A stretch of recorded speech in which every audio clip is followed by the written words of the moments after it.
kalau mau memanfaatkan kandang baterai itu mempunyai banyak keuntungan. Ransum pakan itu lebih irit, terus per ekor itu bisa kita kalkulasi habis berapa on atau berapa gram, itu sudah bisa ya. Kandang baterai itu menurut saya lebih efisien lah kalau untuk sistem pembesaran.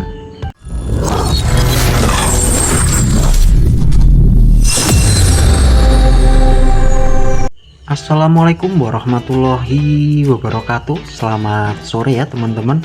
Jumpa lagi ya bersama YouTube Entok Plingi Raya, sahabat ternak entok, dan juga YouTube Rudi Priyono. Buat teman-teman yang ingin usaha entok atau tertarik untuk beternak entok tetapi mempunyai lahan yang sempit ya, atau lahannya itu tidak luas, nah ini ada solusinya teman-teman. Solusinya adalah kandang baterai teman-teman. Lokasi sempit tetapi bisa menampung kapasitas besar. Nah, di sini kita uraikan juga ya teman-teman. Nah, buat teman-teman yang istilahnya ingin mencari peluang usaha atau usaha sampingan ya, ini saya sarankan untuk beternak entok, karena sekarang itu kita lihat ya, ternak entok itu sangat viral, sangat booming, dan pesaing itu juga belum terlalu besar seperti pesaing ayam petelur, ayam potong, sampai dengan bebek. Itu sudah kapasitas besar ya teman-teman, dan itu sudah di cover atau sudah di handle oleh PT. Sedangkan entok itu belum teman-teman, belum di cover sama PT atau di handle sama PT. Jadi menurut saya ya, peluang beternak entok itulah sangat besar ya teman-teman. Dan juga untuk makanan entok itu tidak ribet teman-teman ya. Buat teman-teman yang ingin memulai beternak entok terus fokusnya untuk kelas pedaging satu ya, itu saya sarankan gunakan jenis entok jumbo.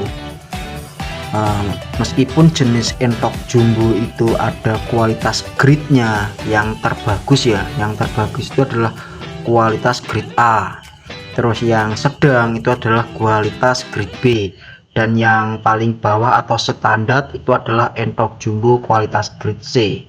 Nah, meskipun teman-teman itu menggunakan kualitas entok jumbo untuk kelas pedaging, memakai yang grade C itu sudah bagus ya, karena untuk entok jumbo sendiri itu kita menang dari segi pertumbuhan ya teman-teman. Segi pertumbuhannya cepat, terus besarnya juga lebih besar entok jumbo dibanding entok lokal atau entok Rambon ya. Kita sama-sama memberi pakan ya teman-teman. Kalau teman-teman nggak percaya bisa bisa buktikan sendiri. Nah, punya entok lokal, entok Rambon, sama entok jumbo, meskipun entok jumbo kualitas grade C. Dari perbandingan 3 jenis entok ini pasti lebih cepat untuk entok jumbo. Kalau menurut saya seperti itu ya, udah saya buktikan sendiri lah teman-teman. Udah saya buktikan dengan ransum pakan yang sama. Jadi kita bisa menarik kesimpulan ya, kita beri pakan yang sama, perawatan yang sama, tapi hasilnya kok berbeda. Kenapa kita nggak milih jenis entok jumbo? Nah, di sini akan saya sampaikan gini teman-teman.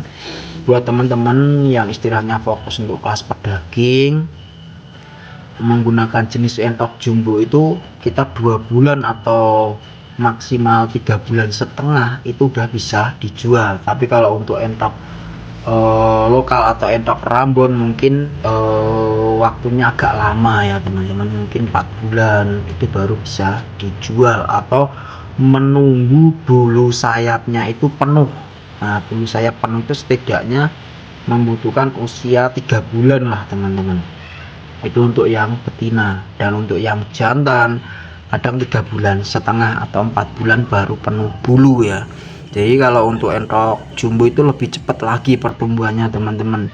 Dan juga untuk memacu pertumbuhan bulu, kita itu bisa gunakan yang namanya 144 ya teman-teman, atau teman-teman tinggikan kandungan protein sekitar kandungan proteinnya itu 22 atau 23%. Itu bulu sayapnya nanti akan cepat tumbuh ya teman-teman.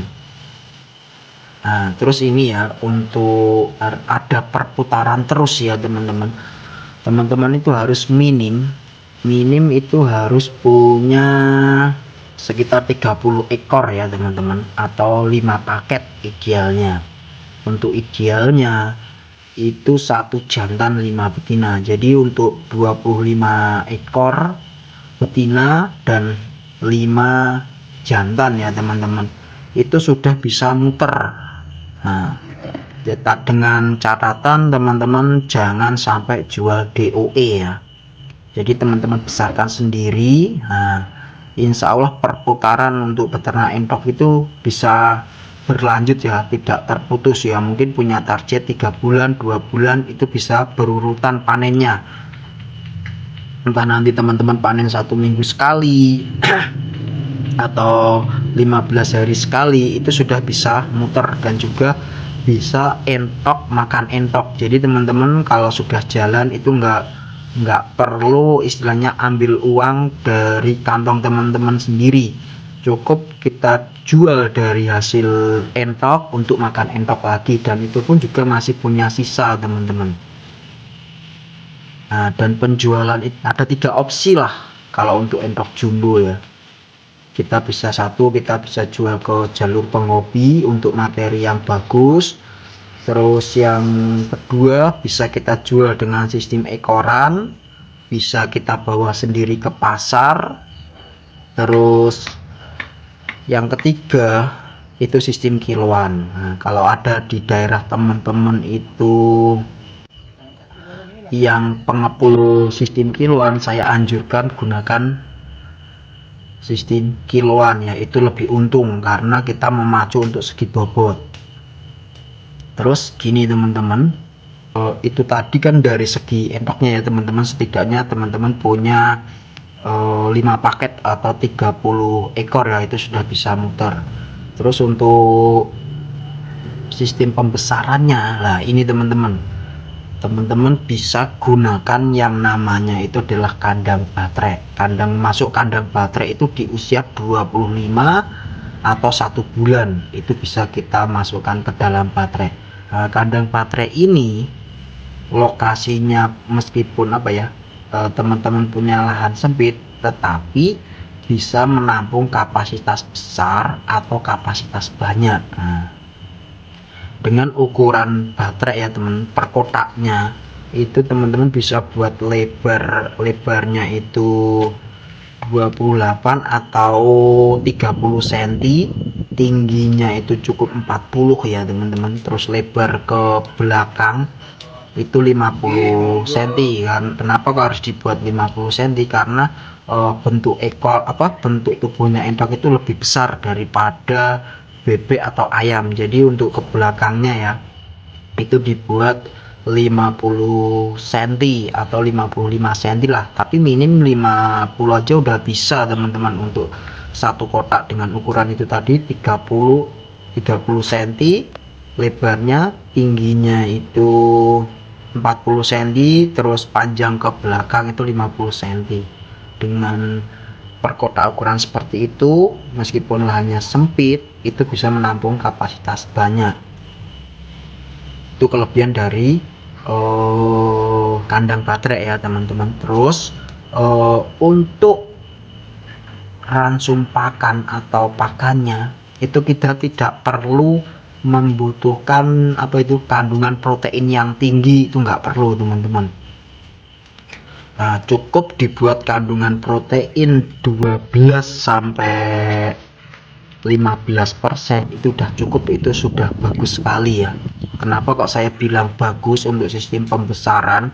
Karena entok itu tidak gerak teman-teman, tidak bergerak, istilahnya dia tetap stagnan lah di situ-situ aja, ruang geraknya itu istilahnya apa ya, terbatas.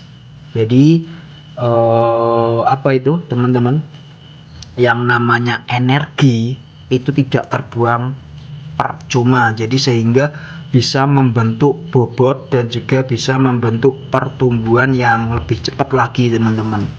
Kalau teman-teman gunakan kandang umbaran, kandang umbaran ya pasti entok itu jalan-jalan ke sana ke sini ke sana ke sini itu nanti energi yang dipakai itu buat tenaga sehingga terbuang percuma ya teman-teman. Kalau menggunakan kandang baterai itu bisa energinya itu bisa difokuskan untuk penggemukan ya, atau pertumbuhannya teman-teman. Terus untuk makanan entok sendiri itu kita intinya ya teman, entok itu kan hewan pemakan segala ya, hewan pemakan segala. Jadi itu lebih mudah sekali lah, itulah kelebihan peternak entok. Mau teman-teman kasih bayam, kasih kangkung, kasih enceng gondok, azolla, atau lain-lain ya, yang penting dari sayuran atau daging pun dia juga mau. Atau teman-teman kasih makanan yang lain seperti apa ya, beesan roti atau beesan, istilahnya beesan makanan yang istilahnya kebuang lah, istilahnya kita sudah nggak layak makan, entok itu tetap mau makan. Itulah kelebihannya si entok ya. Terus dengan masalah pakan ya, terserah teman-teman itu menggunakan ransum pakan apa aja itu terserah, tetapi itu ada catatannya ya teman-teman. Untuk betina untuk indukan itu cukup dibuat 12-15% kandungan proteinnya. Untuk indukan tidak perlu dibuat bobot over. Teman-teman bisa menggunakan bahan pokok yang saya sampaikan ini ya. Kalau untuk indukan itu bisa makanan pokoknya ya, konsentrat ayam petelur, jagung giling, bekatul, mineral. Nah itu udah cukup ya teman-teman. Cell mix dengan kandungan protein 12-15%. Terus bisa dicampurkan dengan hijau-hijauan yang lain seperti yang saya sampaikan tadi, gunakan daun talas, gunakan enceng gondok, gunakan azolla, gunakan odot, itu juga bisa, itu untuk indukan. Terus untuk kandang baterai tadi kita gunakan sistem pembesaran, itu juga bisa disamakan ya kandungan proteinnya, cukup 12-15%. Kalau teman-teman menggunakan sistem kandang umbaran loh ya, itu bisa dibuat minim 16 atau 17% kalau kandang umbaran. Jadi kandungan proteinnya lebih tinggi karena entok itu bergerak ya ke sana kemari, sehingga seharusnya dibentuk untuk bobot, untuk memacu pertumbuhan, terbuang percuma untuk tenaga kalau menggunakan kandang umbaran. Jadi kelebihan kandang baterai itu satu ya, kita lebih irit di pakan. Terus lahan kita itu sempit, bisa menampung kapasitas besar atau kapasitas banyak. Jadi beda dengan kandang umbaran ya. Nah teman-teman bisa mempraktekkan lah. Kalau teman-teman nanti mengalami kendala, mengalami kebingungan, kita bisa belajar bareng. Silahkan teman-teman ATM ya konten saya ini, teman-teman amati, teman-teman tiru. Setelah ditiru kok ada istilahnya kekurangan, teman-teman bisa modifikasi sendiri atau eksperimen sendiri. Setidaknya sudah punya teori lah untuk beternak entok. Jadi itu tadi ya teman-teman, kalau mau memanfaatkan kandang baterai itu mempunyai banyak keuntungan. Langsung pakan itu lebih irit, terus per ekor itu bisa kita kalkulasi habis berapa on atau berapa gram, itu sudah bisa ya.